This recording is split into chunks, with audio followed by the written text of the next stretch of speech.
All right, welcome back as we talk weather with Chief Meteorologist Jeremy LaGoo once again. And we all woke up to a little bit more snow today. Yes. Not too bad, No. although it appears to still be snowing in some places. Is there more coming? More that we need to worry about? I think if you're up in the mountains or you wind up under one of these scattered shower bands, that's it. Okay. So, What about this weekend?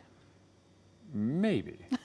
I think it's more up in the mountains once again. We'll talk that here in just a second. But one of the things I'd like to point out is just how windy it is. Look at that. Anemometer going crazy over Lake Coeur d'Alene, but it's across much of the region where we have this mountain snow continuing. Breezy this evening, and chance of snow sticks around all weekend long. Let's talk the winds.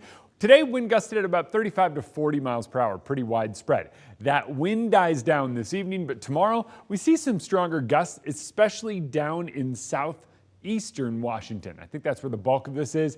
And it looks like wind will gust about 25 to 35 miles per hour throughout the day tomorrow. And eventually Saturday, it starts to ease. 10 to 15 is about it. When it comes to the snow, not done in the mountains. In fact, winter storm warning still in place over the Cascades, and it is likely because of, it's kind of cool, the Puget Sound Convergence Zone. Basically, all the wind just kind of funnels together, and when wind funnels together, it creates an updraft or lift, and that lift creates more snow, and because of that, there's a spot in the Cascades that's going to get feet of snow on top of what they've already seen. For us here in the inland Northwest, I think you head over Lookout Pass, you're talking 4 to maybe 7 more inches of snow, all said and done the next couple of days. But yes, the snow continues basically everywhere over the next 2 days. Sherman Pass catches a bit of a break tomorrow, but yep, snow's in the forecast all weekend long. Look out, it's kind of a chance of snow as we get into Saturday, but still a chance nonetheless.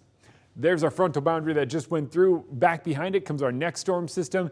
It's just a series of them, but with the predominantly zonal flow, what winds up happening for us is a bulk of this activity or moisture stays up in the mountains. So it's mountains this evening, and those snow showers continue. Notice they are pretty widespread and heavy over the Cascades. For us here, it just kind of stays in the mountains. We'll see a little bit of activity down low as we start the day, and then possible scattered showers as we move through the afternoon tomorrow. But once again, most of the activity up in the mountains, and it's kind of scattered showers that take us through the next couple of days. Eventually, by Sunday, there's signs that we might get a little more widespread moisture.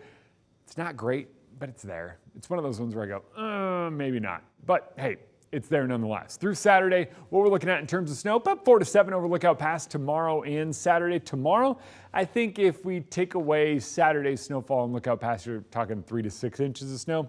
1 to 2 in St. Mary's the next couple of days. 1 in Coeur d'Alene, possibly. I think less than an inch in Spokane if we see anything. 1 to 2 in Sandpoint, 1 in Colville, and 1 in Omak. So it's not much. Most of it does stay up in the mountains. And if you are in the mountains, it is going to be quite a bit of snow as we head through the next few days. But for the most part, it's just kind of those scattered showers and afternoon high temps climbing up into the upper 30s or near 40. So if it's less than an inch, we're likely going to melt most of what falls every day about as fast as it falls. It's just that weather pattern. Yeah, that's not too bad. I have a question for you. I know that it's hard to predict too far out in advance, but I know you guys do kind of watch what's coming and that you can kind of look at the long range.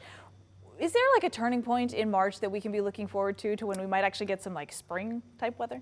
No. Oh, okay. I have a graphic up right now. If we can switch up. Oh, there you go. Oh, hey. This kind of takes us through the middle of March. I did make this. I assumed someone would ask a question. And it does have our outlook trending warmer than it has for the past few runs, if that helps us all. So, you know, maybe warmer. Maybe. All right. Well, looking forward to that date. Thank you very much, Jeremy.